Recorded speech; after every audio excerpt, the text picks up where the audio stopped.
దీన్ని మీరు కేంద్ర ప్రభుత్వం తక్షణమే చర్య తీసుకొని వాళ్ళు వెంటనే అరెస్ట్.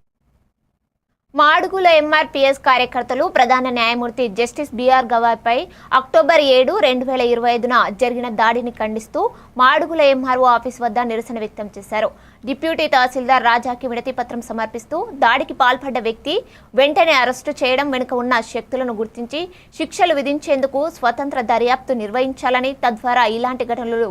పునరావృతం కాకుండా కేంద్ర రాష్ట్ర ప్రభుత్వాలు తగిన చర్యలు తీసుకోవాలని కోరారు. మాదిగ రిజర్వేషన్ పోరాట సమితి నేషనల్ కమిటీ పిలుపు మేరకు, అదేవిధంగా మన గౌరవ శ్రీ మందకృష్ణ మాది గారు ఆదేశాల మేరకు ఈరోజు అనకాపల్లి జిల్లా భీమాడుగుల నియోజకవర్గం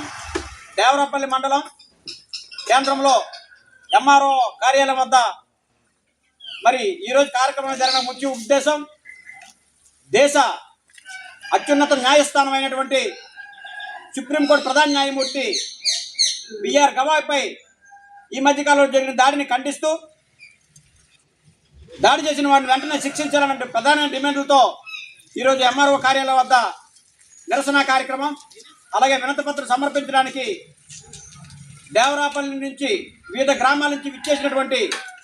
నా మాదిగ సోదరిమణులకు హృదయపూర్వక అనకాపల్లి జిల్లా ఎంఆర్పీఎస్ ఇతర అనుబంధ సంఘాల కమిటీ తరపు నుంచి మీ అందరికీ కృతజ్ఞతలు తెలియజేస్తా ఉన్నాను. ఈరోజు ఈ దాడిని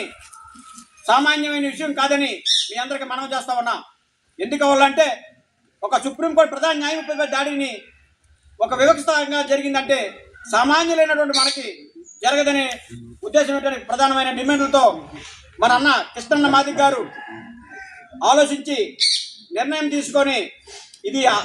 గవాయ్పై ఒక్కడి వాడు కాదు అందరి వాడని ఆయనకు యావత్ దేశం ముఖ్యంగా ఎంఆర్పీఎస్ ఇతర అనుబంధ సంఘాలు పూర్తి మద్దతునిస్తాయని తెలియజేస్తూ ఈ దాడి చేసిన వారిని వెంటనే మరొక్కసారి న్యాయబద్ధంగా నిర్ణయబద్ధంగా శిక్షించాలని ప్రధానమైన డిమాండ్లతో మేము ఈరోజు మండల కమిటీ ఆధ్వర్యంలో ఎంఆర్ఓ కార్యాలయం వద్ద ఈ కార్యక్రమాన్ని జరుగుతూ ఉన్నది. ఈ కార్యక్రమం అనంతరం మరి మాదిగల ఐక్యత కోసం అనేకమైన పిలిపించిన సందర్భాల్లో రేపు రాబోయే కాలంలో ఇంకా మరింత మాదిగ రిజర్వేషన్ పోరాట సమితి నేషనల్ కమిటీ